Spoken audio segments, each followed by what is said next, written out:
தொடர்பென இந்திய செய்திகள்.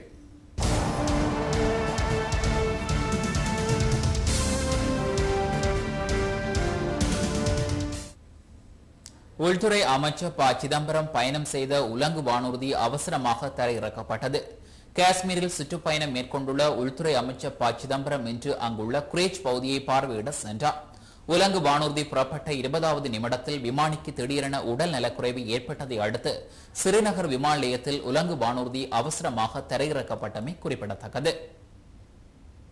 முல்லை பெரியாறில் புதிய அணை கட்டும் பணியை தொடர கேரள அரசு முடிவு செய்துள்ளது. முதலமைச்சர் உம்மன் சாண்டி, நீர்வளத்துறை அமைச்சர் B.J. ஜோசப், முல்லை பெரியாறு அணை திட்ட சிறப்பு அலுவலர்கள், மாநிலங்களுக்கு இடையிலான நீர் ஆலோசனை குழு, நீர்ப்பாசன இலாகா, வன இலாகா ஆகியவற்றின் அதிகாரிகள் கலந்து கொண்ட கூட்டத்தில் இந்த முடிவு எடுக்கப்பட்டது. இந்த திட்டத்துக்கான சிறப்பு வாகனம் வாங்குவது, அணைக்கான போதிய நிதி ஒதுக்குவது, பழைய அணை திட்டத்தை நிறுத்தி வைப்பது, அனைத்து கட்சி கூட்டம் கூட்டுவது உட்பட பல விவகாரங்கள் குறித்தும் இந்த கூட்டத்தில் விவாதிக்கப்பட்டது. பரம்பிக்குளம் அழியாறு ஒப்பந்தத்தை தொடரலாமா என்பது குறித்து தமிழ்நாடு கேரளா அதிகாரிகள் 24 முறை கூடி விவாதித்தும் எந்த உடன்பாடும் எட்டப்படவில்லை. ஆகவே இரு மாநில மந்திரிகள் மட்டத்தில் இது குறித்து ஆலோசனை நடத்தலாம் என்றும் இந்த கூட்டத்தில் முடிவு செய்யப்பட்டமை குறிப்பிடத்தக்கது. அடுத்து இந்தியாவிலிருந்து எமது செய்தியாளர் நமக்கு இன்று அனுப்பி வைத்த செய்திகளை பார்ப்போம். நாடாளுமன்றம் மற்றும் சட்டமன்றங்களில் மகளிருக்கு 33% இடஒதுக்கீடு வழங்க வகை செய்யும் மகளிர் இடஒதுக்கீடு வரைவு சட்டம் தொடர்பாக அரசியல் கட்சிகளிடையே ஒருமித்த கருத்தை எட்டுவதற்காக அனைத்துக் கட்சி கூட்டத்தை மக்களவைத் தலைவர் மீரா குமார் இன்று கூட்டி ஆலோசனை நடத்தினார். நாடாளுமன்றத்தின் மழைக்கால கூட்டத்தொடர் வரும் ஆகஸ்ட் 1 தேதி தொடங்க உள்ள நிலையில் இது தொடர்பாக அனைத்துக் கட்சி தலைவர்களுடன் ஆலோசனை நடத்துவதற்காக இக்கூட்டத்திற்கு ஏற்பாடு செய்யப்பட்டிருந்தது. எனினும் சமாஜ்வாதி கட்சி, பகுஜன் சமாஜ் கட்சி ஆகியவை இதனை புறக்கணித்தன. மாநிலங்களவையில் கடந்த ஆண்டு மார்ச் மாதம் மகளிர் இடஒதுக்கீட்டுக்கான வரைவு சட்டம் நிறைவேற்றப்பட்டது. ஆனால் மக்களவையில் இன்னமும் நிறைவேற்றப்படவில்லை. இதில் பிற்படுத்தப்பட்ட வகுப்புகளைச் சேர்ந்த பெண்களுக்கு உள்ஒதுக்கீடு வழங்க வேண்டும் என்று சமாஜ்வாதி கட்சி, ராஷ்டிரிய ஜனதா தளம், ஐக்கிய ஜனதா தளம் போன்ற கட்சிகள் கோரிக்கை விடுத்து வருகின்றன. மகளிர் இடஒதுக்கீட்டு வரைவு சட்டம் குறித்து கருத்து தெரிவித்த நாடாளுமன்ற விவகாரத்துறை அமைச்சர் பவன்குமார் பன்சால் இதனை நிறைவேற்றுவதில் அரசு தீவிரமாக உள்ளது என்று கூறினார். ஊழல் ஒழிப்புக்கான லோக்பால் வரைவு சட்டத்தை உருவாக்குவது குறித்து ஐக்கிய முற்போக்கு கூட்டணி கட்சி தலைவர்களுடன் பிரதமர் மன்மோகன் சிங் நேற்று புதுதில்லியில் ஆலோசனை நடத்தினார். இந்த கூட்டத்தில் காங்கிரஸ் தலைவர் சோனியா காந்தி, திரிணாமுல் காங்கிரஸ் தலைவர் மம்தா பானர்ஜி, திமுக நாடாளுமன்ற குழு தலைவர் T.R. பாலு மற்றும் தலைவர்கள் கலந்து கொண்டனர்.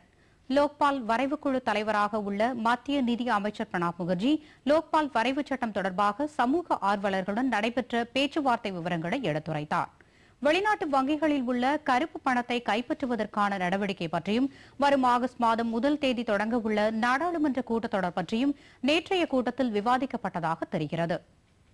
முன்னதாக நேற்று செய்தியாளர்களிடம் பேசிய அமைச்சர் கபில் சிபல் அரசியல் சாசனத்தில் மாற்றங்கள் செய்யாமலே வலுவான லோக்பால் வரைவு சட்டத்தை நிறைவேற்ற அரசு தீர்மானித்துள்ளது என்றார். லோக்பால் வரைவு குழுவுடனான பேச்சுக்களுக்கு பின்னர் அவர் இத்தகவலை வெளியிட்டார். அரசு தரப்புக்கும் அரசு சாரா தரப்புக்கும் இடையே லோக்பால் சட்டம் தொடர்பாக 6 முக்கிய அம்சங்களில் கருத்து வேற்றுமை நிலவுவதாகவும் அவை பற்றி அடுத்த மாதம் நடைபெறவுள்ள அனைத்துக் கட்சி கூட்டத்தில் ஆலோசனை நடத்தி முடிவுகள் எடுக்கப்படும் என்றும் அவர் கூறினார். அதைத் தொடர்ந்து லோக்பால் வரைவு சட்டம் மத்திய அமைச்சரவை ஒப்புதலுக்கு அனுப்பப்பட்டு பின்னர் நாடாளுமன்றத்தில் சமர்ப்பிக்கப்பட உள்ளது. நாமக்கல் மாவட்டத்தில் நாமக்கல் அரசு தலைமை மருத்துவமனை, கொல்லிமலை, ராசிபுரம் ஆகிய மருத்துவமனைகளில் சுகாதார சேவை சிறப்பாக உள்ளதாக உலக வங்கியின் முதுநிலை சுகாதார அதிகாரி சுந்தரராஜன் S. கோபாலன் பாராட்டியுள்ளார். நாமக்கல் மாவட்டத்தில் உள்ள அரசு மருத்துவமனைகளில் நேற்று ஆய்வு மேற்கொண்ட அவர் பின்னர் செய்தியாளர்களிடம் பேசுகையில் இதனை தெரிவித்தார். அனைத்து மக்களுக்கும் மருத்துவ சேவை கிடைக்கும் வகையில் உலக வங்கி உதவி வருவதாகவும் 2010ஆம் ஆண்டு வரையிலான 5 ஆண்டு காலத்திற்கு தமிழகத்திற்கு உலக வங்கி சுமார் $8,90 லட்சம் நிதியுதவி அளித்ததாகவும் அவர் கூறினார். 2011-13ஆம் ஆண்டிற்குள் சுமார் $11,70 லட்சம் நிதி ஒதுக்கீடு செய்யப்பட்டிருப்பதாகவும் அவர் தெரிவித்தார். இதன் மூலம் மருத்துவ உபகரணங்கள், குழந்தை மருத்துவம், மருத்துவ மேலாண்மை, 108 ஆம்புலன்ஸ் சேவை ஆகியவை மேற்கொள்ளப்படும் என்றும் அவர் குறிப்பிட்டார். ஆய்வின் போது உலக வங்கி மருத்துவத்துறை அதிகாரிகள் சங்கீதா பெண்டோ, அஜய் ராமதாஸ், தமிழ்நாடு சுகாதார மருத்துவ பணிகள் கூடுதல் இயக்குநர் பஞ்சுநாதன் உட்பட பலர் உடனிருந்தனர். தொடர்பென வெளிநாட்டு செய்திகள்.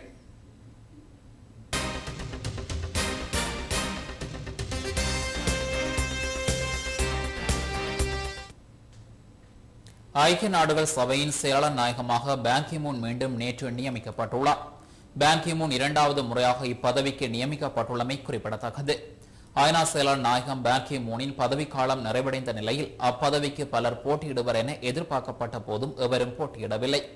அத்தோடு பான் கி மூன் தான் மீண்டும் போட்டியிடப் போவதாக அறிவித்ததை அடுத்து அதற்கு பாரிய எதிர்ப்புகள் எதுவும் எழுந்திருக்கவும் இல்லை. இரண்டாவது தடவையும் ஐக்கிய நாடுகள் சபையின் செயலராக நியமிக்கப்பட்டுள்ள பான் கி மூன் தென்கொரிய நாட்டை சேர்ந்தவர் என்பது குறிப்பிடத்தக்கது.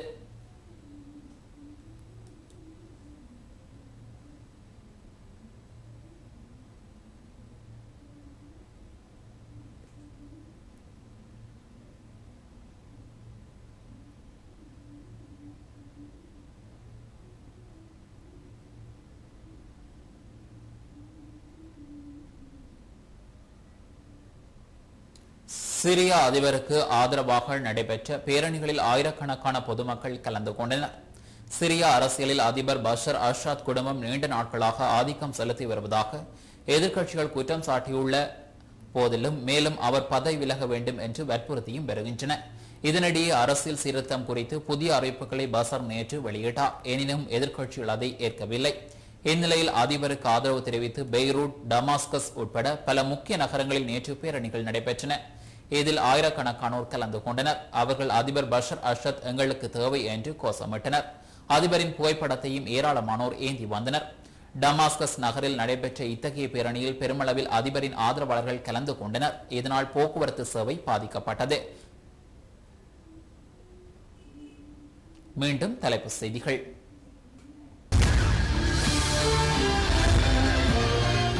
விடுதலை புலிகளின் தலைவர் பிரபாகரனின் குடும்பத்தினரை ஜனாதிபதி பாதுகாத்து வருவதாக சில ஊடகங்களில் வெளிவந்த செய்திகளை பாராளுமன்ற உறுப்பினர் AHM அஸ்வர் மறுத்துள்ளார்.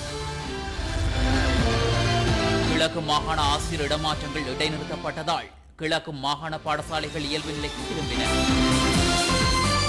அதிவேக நெடுஞ்சாலை போக்குவரத்து கண்காணிப்பு விசேட போலீஸ் பிரிவு ஒன்றை ஏற்படுத்த போலீஸ் தலைமையகம் நடவடிக்கை. 15 வீதத்தால் தனியார் பஸ் கட்டணத்தை அதிகரிக்க முடியாது என்று போக்குவரத்து அமைச்சர் குமார வெல்கம தெரிவிப்பு. முல்லை பெரியாறில் புதிய அணை கட்டும் பணியை தொடர கேரள அரசு முடிவு. ஐக்கிய நாடுகள் சபையின் செயலாளர் நாயகமாக பான் கி மூன் மீண்டும் நியமிக்கப்பட்டுள்ளார்.